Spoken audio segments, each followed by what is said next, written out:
வணக்கம் சொந்தங்களே! இன்னைக்கு நம்ம டெய்லி விலாக் தான் பார்க்க போறோம். காலையிலேயே வேலையெல்லாம் முடிச்சுட்டேன். வீடெல்லாம் பெருக்கி எடுத்துட்டு, பாத்திரங்கள் கொஞ்சம் இருந்தது. அதையும் கழுவி போட்டாச்சு. ஏன்னா காலையிலேயே வந்துட்டு சமையல்லாம் வேலை முடிஞ்சது. லஞ்சுக்கும் குடுத்து அனுப்பிச்சு விட்டாச்சு. அந்த இடத்தெல்லாம் சுத்தம் பண்ணணும் இல்லையா? அதுக்கப்புறமா வந்து அந்த ம் பூவெல்லாம் சுத்தம் பண்ணியாச்சு. சுத்தம் பண்ணிட்டு அந்த மேல இருக்கிற அந்த எண்ணெய்லாம் பட்டிருக்கும் இல்லையா? அதெல்லாம் தொடச்சு எடுத்துட்டு எல்லாத்தையும் கிளீன் பண்ணி வச்சாச்சு. இதுக்கப்புறம் வந்து எனக்கு முக்கியமான வேலை மாவு அரைக்கணுங்க. மாவு தீர்ந்து போச்சு. மாவு அரைக்கிறதுக்கு வந்து தேவையான அளவுக்கு வந்து அரிசிலாம் ஊற வச்சிருந்தேன். கருப்பு உளுந்து தான் நம்ம யூஸ் பண்ணுவோம். அதெல்லாம் இது பண்ணேன். எக்ஸ்ட்ரா எனக்கு வந்து கருப்பு உளுந்து வந்து எடுத்து நான் காய போடாமயே அப்படியே வச்சுட்டேங்க. உடைக்காத உளுந்து, கருப்பு உளுந்து இருக்கு இல்லையா? அத காய போட்டு வைங்க.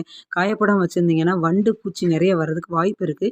காய போட்டு அதுக்கப்புறமா எடுத்து என்ன பண்றீங்கன்னா, உடைச்சு வச்சுக்கோங்க. முடிஞ்ச அளவுக்கு வந்து உடைச்சு வச்சுட்டீங்கன்னா, அதில வண்டு விழுகாதுங்க. எனக்கு வந்து லைட்டா வண்டு விழுந்தது. அதனால தான் வந்து நான் காய போட்டிருந்தேன். ஆனா அவ்வளவா இல்ல. அதுக்கப்புறமா உடைச்ச உளுந்தையும் காய போட்டேன். பச்சரிசி கொஞ்சம் வயல்ல விளைஞ்சதுன்னு சொல்லி எங்க மாமியார் குடுத்துருந்தாங்க. அதையும் காய போட்டாச்சு. தம்பிங்க 2 பேரையும் வந்து கராத்தே கிளாஸ்லயும், சிலம்பம் கிளாஸ்லயும் போய் விட்டுட்டு இருந்தோம். அதுக்கப்புறம் ஈவினிங் வந்து கூட்டிட்டு வந்துட்டேன். வரப்பயே வந்து அங்க ஸ்கூல்லேருந்து வரப்பயே அவங்கள வந்து கராத்தே கிளாஸ்ல விட்டுட்டு தான் அதுக்கப்புறமா கூட்டிட்டு வருவோம். கூட்டிட்டு வர்ற வழியில வந்து ஸ்நாக்ஸ் வேணும்னு கேட்டாங்க. சரி வாங்க சூப்பர் மார்க்கெட் போவோம்ன்னு சொல்லி சூப்பர் மார்க்கெட்டுக்கு போயிட்டு அதுக்கப்புறமா தாங்க வீட்டுக்கு வந்தோம். இன்னைக்கு டெய்லி விலாக் எனக்கு பயங்கரமா போச்சுங்க. உங்களுக்கு எப்படி போச்சுன்னு சொல்லி கமெண்ட் பாக்ஸ்ல கமெண்ட் பண்ணுங்க. இந்த வீடியோ பிடிச்சிருந்துச்சுன்னா லைக் பண்ணுங்க, கமெண்ட் பண்ணுங்க. Thank you.